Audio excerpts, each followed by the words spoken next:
भाजपा के बहुत सारे नेतागण हैं जो बौद्ध सभाओं में जाते हैं और बौद्ध भगवान के बारे में, बौद्ध तथागत बुद्ध के बारे में बहुत सारी बातें कहते हैं। प्रधानमंत्री मोदी बाहर जाते हैं तो कर्जा इसी बात पे लेते हैं कि हम बुद्ध के देश से आए हैं, और वहीं बुद्ध के मानने वाले लोगों पे आप इस तरह की चीजें कर रहे हैं। जाति व्यवस्था खत्म कीजिए। 22 प्रतिज्ञाओं को लेने का कारण क्या था?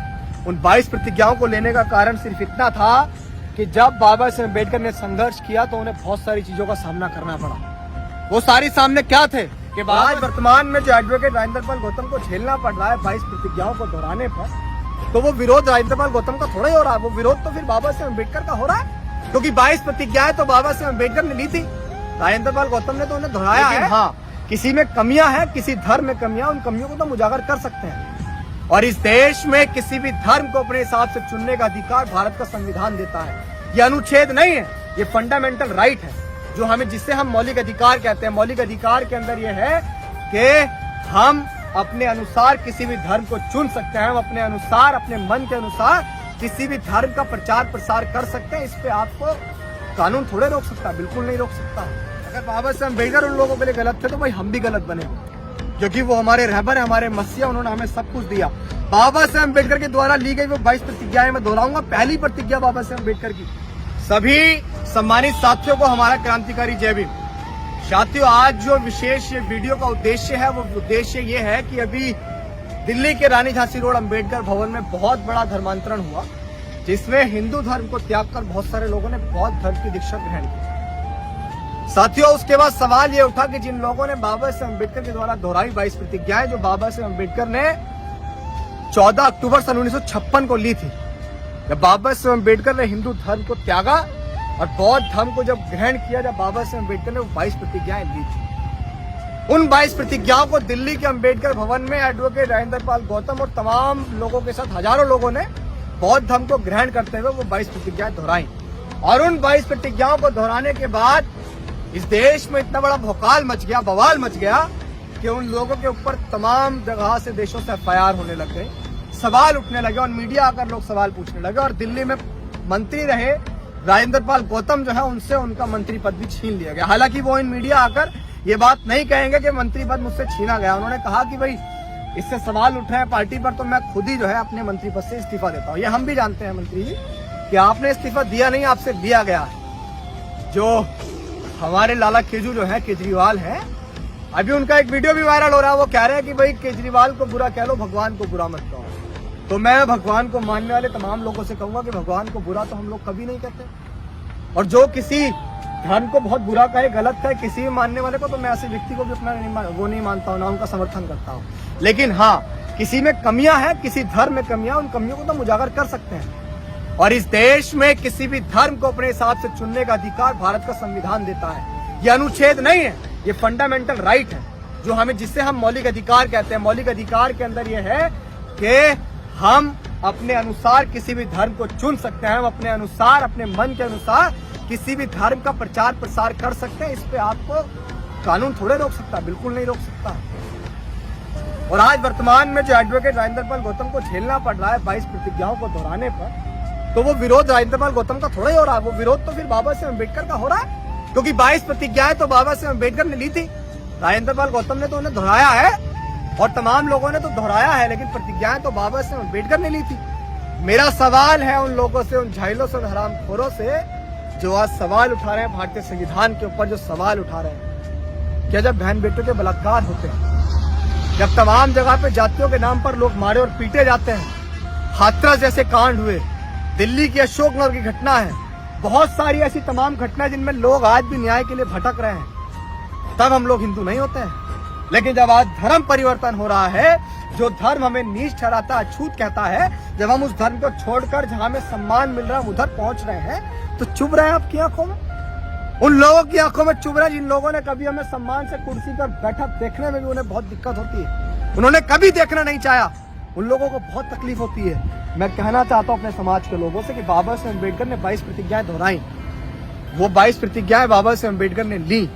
उन 22 प्रतिज्ञाओं को लेने का कारण क्या था? उन 22 प्रतिज्ञाओं को लेने का कारण सिर्फ इतना था कि जब बाबा साहेब अम्बेडकर ने संघर्ष किया तो उन्हें बहुत सारी चीजों का सामना करना पड़ा। वो सारी सामने क्या थे कि बाबा साहेब अम्बेडकर बहुत अच्छी नौकरी पर लग गए, लेकिन चपरासी फाइल फेंक कर दे रहा, जिस तालाब में पशु पानी पी रहा, उस तालाब में एक विशेष वर्ग को पानी पीने का अधिकार नहीं है। हम विद्यालय के अंदर जाके पढ़ाई नहीं पढ़ सकते। क्यों? क्योंकि हमें जाति से अछूत माना गया, क्योंकि हम वर्ण व्यवस्था में सबसे निचले तबके पर आते हैं। इसलिए बाबा साहब अम्बेडकर ने उस धर्म को त्यागा। क्या हमें शौक थोड़ा ही है कि हम किसी धर्म को गलत कहते फिरेंगे? और क्या प्रतिज्ञाएं थी वो मैं आप तमाम लोगों के सामने, मैं भी उन प्रतिज्ञाओं को दोहराऊंगा भाई, क्योंकि बाबा साहब अम्बेडकर अगर गलत नहीं थे, अगर बाबा साहब अम्बेडकर उन लोगों के लिए गलत थे तो भाई हम भी गलत बनेंगे, क्योंकि वो हमारे रहबर है, हमारे मसीहा, उन्होंने हमें सब कुछ दिया। बाबा साहब अम्बेडकर के द्वारा ली गई वो 22 प्रतिज्ञाएं मैं दोहराऊंगा। पहली प्रतिज्ञा बाबा साहब अम्बेडकर की, मैं ब्रह्मा विष्णु और महेश में कोई विश्वास नहीं करूंगा और न ही मैं उनकी पूजा करूंगा। मैं राम और कृष्ण जो भगवान के अवतार माने जाते हैं, मैं कोई आस्था नहीं रखूंगा और न ही मैं उनकी पूजा करूंगा। तीसरी प्रतिज्ञा बाबा साहब की कि मैं गौरी, गणपति और हिंदुओं के अन्य देवी देवताओं में आस्था नहीं रखूंगा और न ही मैं उनकी पूजा करूंगा। बाबा साहब अम्बेडकर की चौथी प्रतिज्ञा कि मैं भगवान के अवतार में विश्वास नहीं करता हूँ। पांचवी प्रतिज्ञा, मैं ये नहीं मानता और न कभी मानूंगा कि भगवान बुद्ध विष्णु के अवतार थे। मैं इसे पागलपन और झूठा प्रचार प्रसार कहूंगा। बाबा साहब अम्बेडकर की छठी प्रतिज्ञा कि मैं श्राद्ध में भाग नहीं लूंगा और न ही पिंड दान करूंगा। बाबा साहब अम्बेडकर के द्वारा ली गई सातवीं प्रतिज्ञा कि मैं बुद्ध के सिद्धांतों और उपदेशों का उल्लंघन करने वाले तरीके से कार्य नहीं करूंगा। बाबा साहब अम्बेडकर के द्वारा ली गई आठवीं प्रतिज्ञा कि मैं ब्राह्मणों द्वारा निष्पादित होने वाले किसी भी समारोह को स्वीकार नहीं करूंगा। क्यों कहा बाबा साहब अम्बेडकर ने? वो ब्राह्मणवादी व्यवस्था, जिस व्यवस्था ने, उसी व्यवस्था के तहत तो आज जाति व्यवस्था जो है चरम पर, इसकी वजह से सोने की चिड़िया भारत पुनः सोने की चिड़िया नहीं बन पा रहा। बाबा साहब अम्बेडकर की 9वीं प्रतिज्ञा कि मैं मनुष्य की समानता में विश्वास करता हूं। लेकिन इस धर्म ने हमें क्या दिया? समानता, जातिवाद, छुआछूत, ऊंच नीच, पितृसत्ता। अगर किसी का जीवित रहते पति मर जाता है तो उसे भी उसके साथ सती हो जाना पड़ेगा। ये इस धर्म ने दिया। 10वां, बाबा साहब अम्बेडकर की 10वीं प्रतिज्ञा कि मैं समानता स्थापित करने का प्रयास करूंगा। बाबा साहब अम्बेडकर की 11वीं प्रतिज्ञा कि मैं बुद्ध के अष्टांगिक मार्ग का अनुसरण करूंगा। बाबा साहब अम्बेडकर की 12वीं प्रतिज्ञा कि मैं बुद्ध द्वारा निर्धारित परिमिति का पालन करूंगा। बाबा साहब अम्बेडकर के द्वारा ली गई 13वीं प्रतिज्ञा, मैं सभी जीवित प्राणियों के प्रति दया और प्यार भरी दयालुता रखूंगा तथा उनकी रक्षा करूंगा।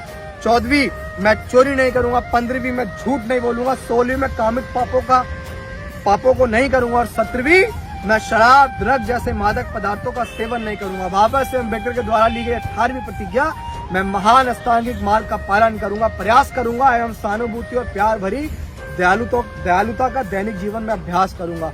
बाबा साहब अम्बेडकर के द्वारा ली गई 19वीं प्रतिज्ञा और विशेष प्रतिज्ञा कि मैं हिंदू धर्म का त्याग करता हूं जो मानवता के लिए हानिकारक है और उन्नति और मानवता के विकास में बाधक है, क्योंकि यह असमानता पर आधारित है और स्वधर्म के रूप में बौद्ध धर्म को अपनाता हूं। बाबा साहब अम्बेडकर की 20वीं प्रतिज्ञा कि मैं दृढ़ता के साथ विश्वास करता हूं कि बुद्ध का धम्म ही सच्चा धर्म है। 21वीं प्रतिज्ञा कि मुझे विश्वास है कि मैं फिर से जन्म ले रहा हूं। बाबा साहब अम्बेडकर की 22वीं और आखिरी प्रतिज्ञा कि मैं गंभीरता एवं दृढ़ता के साथ घोषित करता हूं कि मैं इसके धर्म परिवर्तन के बाद अपने जीवन का बुद्ध के सिद्धांतों व शिक्षाओं उनके धर्म के अनुसार मार्गदर्शन करूंगा। डॉक्टर भीमराव अम्बेडकर। जिन प्रतिज्ञाओं को दोहराने पर दिल्ली के अम्बेडकर भवन में बहुत सारे लोगों ने बौद्ध धर्म को अपनाए, प्रतिज्ञाएं दोहराई, तो गलत आपको अगर ठहरा रहे हैं लोग, तो आप यकीन मानिए कि वो बाबा साहब अम्बेडकर को गलत ठहरा रहे हैं। तमाम लोगों को समर्थन में उतरना पड़ेगा। आप भी वीडियोग्राफी के माध्यम से बाबा साहब अम्बेडकर की ली गई 22 प्रतिज्ञाएं दोहराएं और उन लोगों को आईना दिखाएं जो ये समझते हैं कि एडवोकेट राजेंद्रपाल गौतम के ऊपर कार्रवाई होगी तो लोग इन 22 प्रतिज्ञाओं को दोहराना छोड़ देंगे। भाजपा के बहुत सारे नेतागण हैं जो बौद्ध सभाओं में जाते हैं और बौद्ध भगवान के बारे में, बौद्ध तथागत बुद्ध के बारे में बहुत सारी बातें कहते हैं। प्रधानमंत्री मोदी बाहर जाते हैं तो कर्जा इसी बात पे लेते हैं कि हम बुद्ध के देश से आए हैं, और वहीं बुद्ध के मानने वाले लोगों पे आप इस तरह की चीजें कर रहे हैं। जाति व्यवस्था खत्म कीजिए, इस देश में असमानता खत्म कीजिए। अगर आपका धर्म असमानता पर आधारित है तो हम ऐसे धर्म को कतई नहीं मानते। आपका धर्म जाति देखकर न्याय करता है, हम ऐसे धर्म को बिल्कुल नहीं मानते हैं। बहुत जल्द इस देश में बदलाव होगा। इस देश में समानता, प्रेम, प्यार, भाईचारे वाला धर्म चलेगा। वो धर्म नहीं जो आपको जाति के लिहाज से देखे।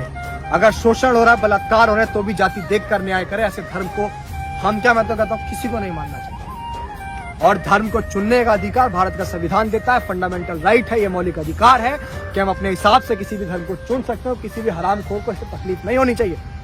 जय भीम, जय भारत, जय संविधान।